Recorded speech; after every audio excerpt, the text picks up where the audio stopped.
මේ දවස්වල හෝටන් තැන්නට නිලුව සන්තය ඇවිල්ලා. හැමෝම වගේ සිලෝන්නේච අපිත් යන්න තීරණය කරා හෝටන් තැන්නේ. ඉතින් හෝටන් තැන්න ගැන ගොඩක් කට්ටිය දාලා තිබ්බා විවිධ කතා. නමුත් ඇත්තම හෝටන් තැන්නේ තත්ත්වය මෙන්න මේකයි. අපි මේ යන්නේ ඔහොය පිවිසමින්. දිගටම රැඳී සිටින අපිත් එක්ක මේ සිලෝන්නේච.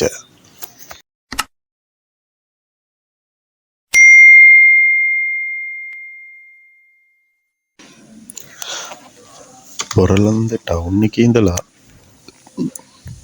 කිලෝමීටර් 6ක් විතර යනවා. කිලෝමීටර් වෙන්න පොඩි පටු පාරක් තියෙන හැබැයි කාපට් කරලා තියෙන පාර හොඳයි. ටිකක් දුර යනකොට අපිට කාපට් පාර නම් ඉවර වෙනවා. ඉතින් පයින්ස් කැලක් මැදින් ඔහොයියට ලං වෙන්න පුළුවන්. මේ තියෙන ඔහොයිය. ඉතින් චුට්ටක් ටිකට පස්සේ ඔහොයිය ස්ටේෂන් එක. ස්ටේෂන් එකේ දැන් වැඩ පුතෙන් පටන් ඉස්සර තිබ්බ ලස්සන නැහැ දැන්. ස්ටේෂන් එක පහු කරලා යනකොට අපිට හම්බ වෙනවා හෝටන් තැන්නට යන්න මාර්ගය. හල්දුමල පැත්තෙන් යන පාරත් මෙතනින් තමයි වැටෙන්නේ. ඉතින් මේ පාර ටිකක් දුෂ්කරයි. දුෂ්කර වුණාට දුෂ්කර තැන් හරි ලස්සනයි. ඉතින් අපි යනකොට නම් මීදුම පිරීලා තිබ්බේ හොඳටම. මීදුම පිරීලා මේ වැහි කාලේ අපි මේ යන්නේ උදේ පාන්දර මේ හරියට යනකොට 7ට විතර ඇති වෙලාව.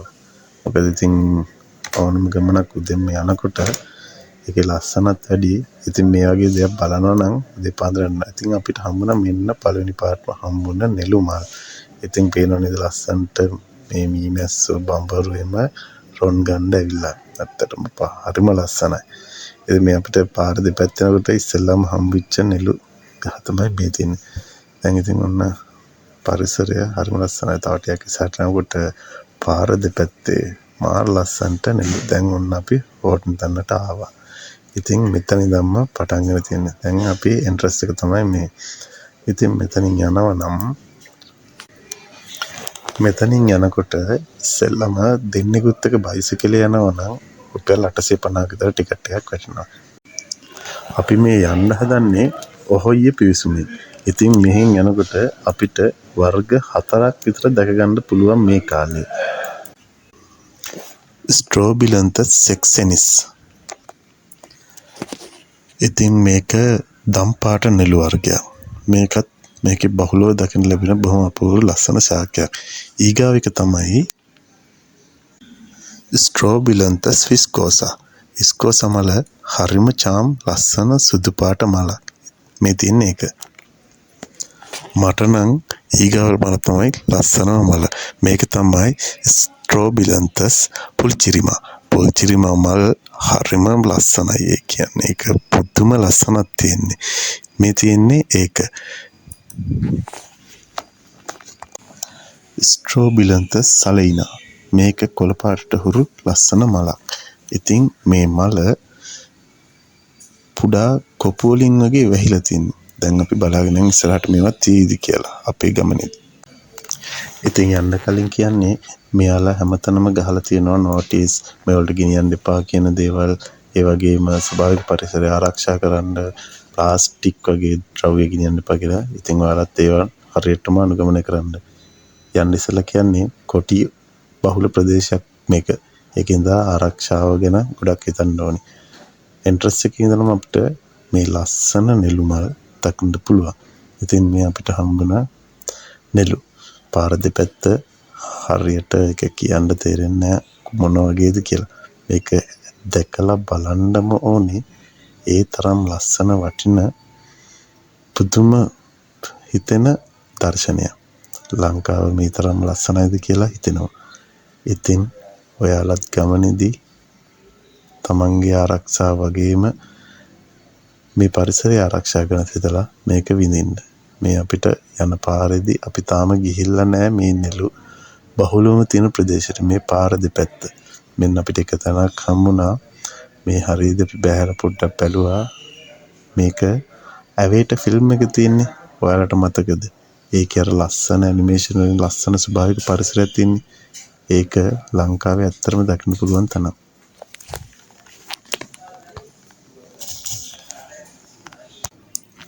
ඉතින් මග දෙපසම මෙන්න මේ වගේ බොහොම ලස්සනට හරිම ලස්සනයි. ඉතින් මේක මෙහෙම බැලුවට වැඩක් නැහැ. මේක තමන්ගේ ඇස් දෙකින්ම දකින්න ඕනි. ඒ තරම්ම ලස්සන හිතෙන පරිසරයක්. ලංකාවේ ස්වභාව ධර්ම මෙච්චර ලස්සනද කියලා හිතෙනවා. මං කිව්වේ ලස්සනම මල මේක කියලා. මට නම් බලන්නකෝ මේක. හරිම ලස්සනයි. හරියට මගුල් ගෙදරකට පරිසරය ලෑස්තිලා වගේ. මෙහි යනවා නම් මේ බලන්න. මම බුරුණ වෙන කිව්වා වේට ෆිල්ම් එක වගේ කියලා. අර දිය පෙඳ පාසි වලින් නැහැවිච්ච ගස් මේක ස්වභාවික පරිසරයේ මිනිස්සුන්ගේ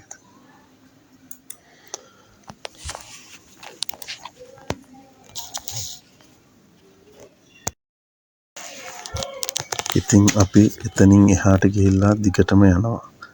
මේ ඔයාලට පතන් වගේ පරිසර භූමියක් හම්බුණා. තාම අපි හරිම තැනට ගියේ නෑ. මෙතනින් එහාට යන්න. ඉතින් මේකත් හරිම ලස්සනයි. මේ හරිය නෝටිස් දාලා තියෙනවා කොටි ඉන්නවා ඒකෙන්ද ප්‍රවේශයෙන් යන්න කියලා. ඔයාලට කියන්නේ පරිස්සමට යන්න කියලා. නෝටිස් වල දාලා තියෙන කොටියක් අපිට හම්බුනොත් කොහොම මොන වගේ පියවරද අනුගමනය කරන්න ඕන කියලා. අපි උදේ පාන්දරනේ යන්නේ. තාම මිනිස්සු ඇවිල්ලා නෑ. එක්කෙනා දෙන්න තමයි ඉන්නේ. ඉතින් මේක නිවාඩු දවසක් වගේ නම් ගොඩක් කට්ටිය ඉන්නවා. පෝලිං වල යන්න ඕනි. ඉතින් මං කියන්නේ ඔයාලට වීකෙන්ඩ් එක මග ඇරලා සතිය මැද දවසක යන්න පුළුවන් නම් ඔයාලගේ ගමන හරි ලස්සන. ඉතින් මේ අපිට ලැබෙන ලස්සන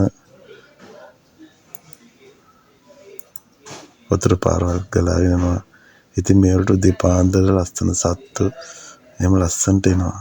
අපිට ගෝනෙක් ඇති කියලා අපි හිතුවේ. ගෝන් එහෙමනම් අපිට දකින්න ලැබුණේ නැහැ. තාම බලමු ඉස්සරහට යනකොට කොහොම වෙයිද කියලා. ඉතින් ඒ අතර ලස්සන පාට මල් පිපිච්ච ලස්සන ගස් තියෙනවා. ඉතින් දැන් අපි මේ තැනට ඇවිල්ලා ඉන්නේ. මෙන්න මෙතන ඉඳලා දැන් අපි මෙන්න මෙතෙන්ද ඇවිල්ලානේ තියෙන්නේ. දැන් මෙතන ඉඳලා අපිට හරියටම යන පාර ගොඩක් කට්ටිය වරද්දගෙන තියෙනවා. දැන් අපි සාමාන්‍යයෙන් ලෝකාන්තය බලන්න යන පාර නෙවෙයි යන්න ඕනි. මහතැන්න කියන තැන තමයි මහතලාව. එතන තමයි ලස්සන්ටම මේ නෙළුමල් පිපිලා තියෙන්නේ. ඉතින් මෙතනලා වාහනයක යන්න පුළුවන් තව ඉස්සරහට. මම දැක්කා ඉතින් YouTube එකේ ගොඩාක් කට්ටිය දාලා තියෙනවා වෙන තැන් වල ගිහිල්ලා. හරිම තැනට යන්න ඕන නම් ලස්සන්ටම බලා ගන්න ඕන නම් යන්න මෙන්න මේ පාරේ. මේ පාර තමයි තියෙන්නේ. මෙන්න දැන් අපි එතනට ඇවිල්ලා අතුලට යනකොට පාර දිගෙත් හැම තැනම එක වර්ගයේ මම අර ඉස්සලා කිව්ව වර්ගවල නෙළුමල් තියෙනවා. දැන් අපි තව චුට්ටක් ඉස්සරහට යන්න මෙතනලා කිලෝමීටර් 3ක් විතර යන්න ඕනේ. ඊට පස්සේ තමයි අපිට හම්බ වෙන්නේ මෙන් ලස්සන්ටම එක යායට ඇවිල්ලා තියෙන නෙළුමල්. පාර දෙපැත්තේ ලස්සනට හැදිලා තියෙනවා. ඉතින් ඔයාලා බලන්න දැන් අපිට හැම වර්ගයෙන්ම මල් දෙක ගන්න පුළුවන්. දැන් මෙන්න මේ පාරෙන් යන්න ඕනි ඇතුළට. තේරෙනවනේ මේක අඩිපාරක්. කිලෝමීටර 1.5ක් 2ක් විතර හැමතැනම නෙළුමල්. ඉතින් ඔය කට්ටිය යනවා. ඉතින් මම FB එකේ දැක්කා YouTube එකේ දැක්කා ගොඩාක් කට්ටිය සමාජ මාධ්‍යවල කියලා තියෙනවා මෙන්න එහෙමයි කට්ටිය ඇවිල්ලා විනාශ කරලා. ඉතින් මම දන්නේ මම දැක්කේ නෑ මගේ ඇස් දෙකට. දැන් නම් මම මේ අද දිනේ වෙනකොට කිසිම කෙනෙක් මේ කිසිම තැනක මම දැක්කේ නෑ ගහක අත්තක්වත් කැඩලා දෙනවා. ඉතින් මේ කට්ටිය යන පාර මඩ වෙලා වගේ තියෙන්නේ. මොකද කට්ටිය ඉතින් 10000 ගාණක් දවසකට යන තැන්නේ. අද මේ ලෝන් වීකෙන්ඩ් එකකට පස්සේ හින්දා අද මං යන්නේ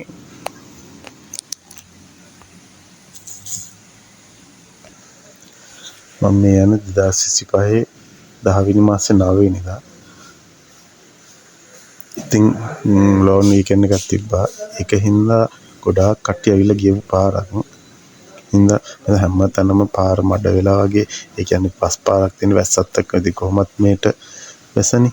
ඉතින් මේ පේනවනේ ලස්සනට මල් තියෙනවා. මම නම් දැක්කේ නෑ කිසිම තැනක මල් කඩලා පරිසරය විනාශ කරලා එහෙම කියලා. බොහොම පරිස්සමට කට්ටිය ගිහිල්ලා තිබ්බා. ඉතින් මේ දවසකට 10000කට වැඩිය 15000ක් විතර ගිය පාරක මේ වගේ අඩි පාරක් විතරයි තියෙන්නේ. කට්ටිය මල් කඩලා තිබෙන්නේ නෑ. ඔයාලගේ ඇඟේ ගෑවෙන තරමින් මල් තියෙන්නේ. කිසිම කෙනෙක් විනාශ නම් කරලා තිබෙන්නේ නෑ. ඔය සමාජ මාධ්‍ය කිව්වට බලන්න ඉතින් විඳින්න මේ මල් ඇස් දෙකෙන් බලන්න ඕනේ. ඇස් දෙකෙන් බලපුවම ඔයාලගේ ඇස් මේ තරම් පිං කරලාද කියලා. බලන්න හැම තැනකම ලස්සන පාටට නිලුමක්. මම මේකට ස්වභාවික සද්ද විතරයි තියෙන්නේ. කිසිම මියුසික් එකක් වැඩ කරලා නැහැ. අපිට අහගන්න පුළුවන් හැමතැනම කුරුල්ලන්ගේ ශබ්දේ. පාර දෙපැත්තෙම බොහොම ලස්සනට මේක හිතා ගන්න බෑ. ඉතින් කිව්වට මේකේ ඒ තරම්ම ලස්සන දිව්‍ය ලෝකයක්. ඇත්තටම දිව්‍ය ලෝකයක්. අපිට හිතන්න මිනිස්සු වන අපි පරිසරයට හානියක් කරේ නැත්නම් මුළු පරිසර පද්ධතිය මුළු ලංකාව මේ වගේ තියෙනව ඇද්දනේ ඇතිනේ. ඉතින් බලන්න කොච්චර ලස්සනයිද කියලා. පුදුම ලස්සනක් තියෙන ඉතින් ලංකාව මේ තරම්ම ලස්සනයිද කියලා හිතෙනවා. ඉතින් එක පාටට එක විදියට බොහොම අලංකාරවත් විදියට හැමතැනම නෙළුම. ඉතින් හැමතැනම ලස්සන පාටට පුදුම ලස්සනක් ඒක. ස්වභාව ධර්ම කියන්නේ පරියට භාවනාවක් වගේ. අපි ඒක විඳින්නම ඕනි දෙයක්. ඒ තරම් ලස්සනයි. පාර පොඩ්ඩක් රළුයි. ඉතින් මං කියන්නේ මේ ගමන එනවනම් තව මාසයක් දෙකක් තිය ඉස්සරහට මේ ගමන එනවනම් ඔයාලා සැහැල්ලු ඇඳුමකින් එන්න. ඒ වගේම සපත්තු හරි මොනවා හරි සේෆ්ටි පාවිච්චි කරන්න. ටිකක් දුෂ්කර මාර්ගයක්. ඇවිදින්න පුළුවන් වෙන කිලෝමීටර් එකමාරක් දෙකක් වගේ ඇතුළට ගියපම ලස්සන්ට අපිට බලා ගන්න පුළුවන්. ගොඩක් කට්ටිය යනවා. ඉතින් ගොඩක් කට්ටිය යනවා බලලා ඒ වගේ එනවා විඳින්න පරිසරය. ඉතින් මේ මම පුළුවන් විදියට මගේ කැමරාවෙන් ඔයාලට ෆොටෝ ටිකක් අරගෙන පොඩි වීඩියෝ එකක් කරන්නේ. නමුත් මේක ඇස් දෙකෙන් බලන්න ඕනේ.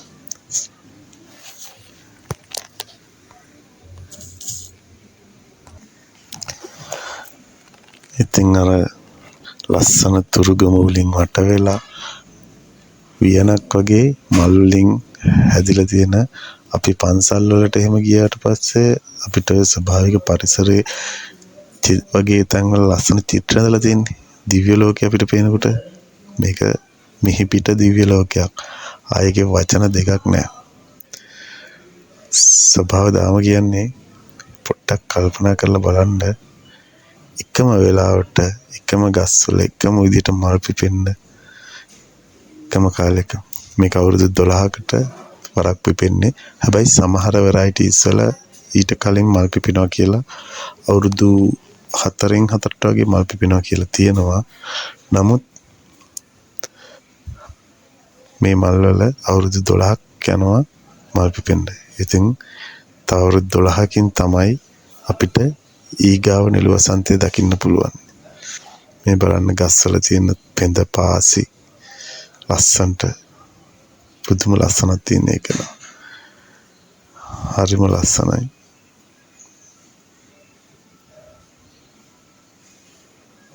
මිනිස්සු හරි පරිස්සමට පරිසරය පාවිච්චි කරලා තියෙන ලංකාවේ මිනිස්සු දැන් ඉස්සර වගේ නෙවෙයි.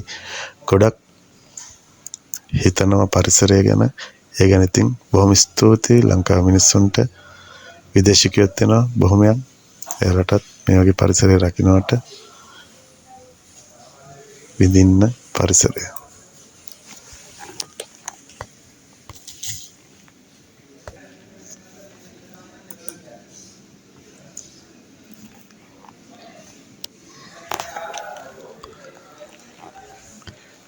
ඇත්තම ඉතින් මේ මල් විතරක් නෙවෙයි තවත් වෙන ගස්වල මලත් පිපිලා තියෙනවා. ඉතින් ඒවත් ලස්සනයි. ඒ වුණාට මිනිස්සු බලන්න නෙලු හරිම ලස්සනයි. මේ හැම තැනම අපිට සද්ද එනවා. මේ පේනවනේ උඩට නැගලා බලපුවට දැන් අපි උඩට ඇවිල්ලා තියෙන කිලෝමීටර් එකමාරකට වැඩිය. ඉතින් අපිට පේන්න තියෙන හාත්පස හැම තැනම ලස්සන නෙළු මල්. ඉතින් කේක පාට මේක ඇස් දෙකෙන් දැක්කම මිහි පිට දිව්‍ය ලෝකයක්. ආයෙත් දිව්‍ය ලෝකයක්ම තමයි. ඒ තරම් ලස්සනයි. පුදුමාකාර ලස්සනක් තියෙන්නේ මේ නෙළු වල. ඉතින් බලන්න ඈත බලන තෙක් හැම තැනම නෙළු තියෙන්නේ.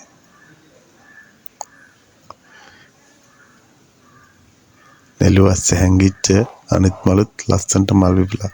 ස්වභාව දහම කියන්නේ මේ තරම් විස්මයවල් ස්වභාව දහමට මවන්න පුළුවන්ද කියලා වෙලාවකට අපිට හිතෙනවා. ඒ තරම්ම ලස්සනයි. ඒ තරම්ම දායකයි. ඉතින් මං කියන්නේ තනියෙන් යන්න එපා. හුදකලාව යන්න ඕනි ගමනක් නෙවෙයි. තව කවුරු හරි යන්න. මොකද මේ වනසත්තු ඉන්නවා කියලා කියනවා. දරුණු කොටි අරන්නේ. හැබැයි ඉතින් අපි දැක්කට අපි නම් දැක්කේ නෑ. පේනවනේ ඔයාලට මීමැස්ස හැමතැනම මීමැස්ස. බඹරු.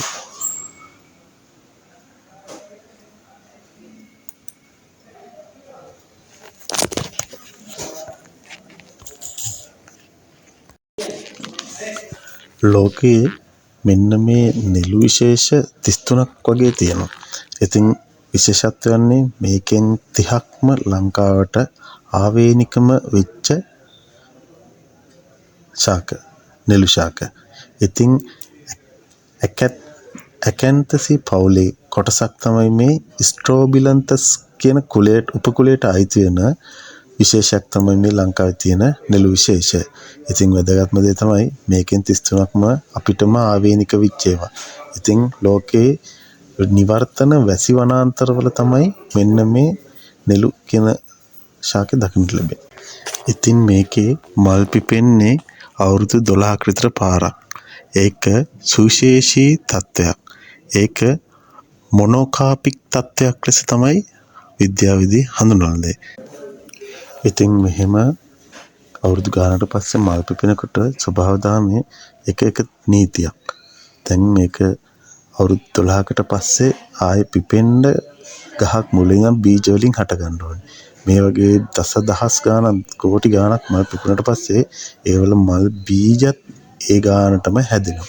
ඉතින් ඒවා පරිසරයට වැටිලා පොළොවට වැටිලා ඒ බීජ බොහොමයක් සත්ව ආහාරයට ගන්නවා. ඉතින් ඒ සත්ව ආහාරයට ගන්න බීජ අතරින් ඉතුරු වෙලා තියෙනවා ඒ බොහෝ බීජ ඉතුරු වෙලා තියෙනවා. ඒ බීජ අන්තිමේට නිද්‍රාශීලීව ඉඳලා ක්‍රමෙන් හැදිලා ඉවරලා තමයි මේ තත්ත්වයට ඇවිල්ලා මල් පිපෙන්නේ. ඉතින් මේක එක අතකින් වාසියක්. මොකද අනිත් ගස් වලට හැදිලා ඒ ගස් වලටත් කාලයක් තියෙනවා. මේ ගස් හැදෙන්නත් කාලයක් තියෙනවා. නිකවට හිතන්නකෝ අමුළු ප්‍රදේශයටම මොනවා හරි විනාශයක් වුණා කියලා. ඊට පස්සේ සමහරලාට මෙන්න මේ මල් මේ නිද්‍රාශීලව ඉන්න බීජ නැති වෙලා ගියොත් නායෑමකින් වගේ ඒතර අපිට දැක ගන්න නොමැති වෙනවා. ඉතින් මං කියවනේ මේකේ බොහෝ ශාක ලංකාවට ආවේනිකම වෙච්ච නෙළු කියලා. ලෝකයේ මෙන්න මේ නෙළු විශේෂ 33ක් වගේ තියෙනවා. ඉතින් විශේෂත්වය වන්නේ මේකෙන් 30ක්ම ලංකාවට ආවේනිකම වෙච්ච ශාක නෙළු ශාක. ඉතින් අන්න ඒ වගේ තමයි මෙන්න මේ නෙළු වල මල් පිපෙනකොට ඒකේ වාසිත් තියෙනවා අපිට අවාසිත් තියෙනවා. මේ විදිහට මල් පිපෙන එකේ. කොහොම නමුත් ස්වභාව ධර්මයේ එක්තරා සුවිශේෂී වූ විස්මයක් තමයි මේ නෙළු වසන්තය කියන්නේ. ඉතින් මෙන්න මේ විදිහට මේ නෙළු පිපෙනකොට මුළු ප්‍රදේශය පුරාම පිපෙනවා. ඉතින් නම් ඔයාලට පේනවනේ මේ බලන හැම තැනකම මල් යායක්. මේක මේ විදිහට බලනට වැඩිය ඇස් දෙකම බලන්න ඇත්තටම පින් කරන්න ඕනේ.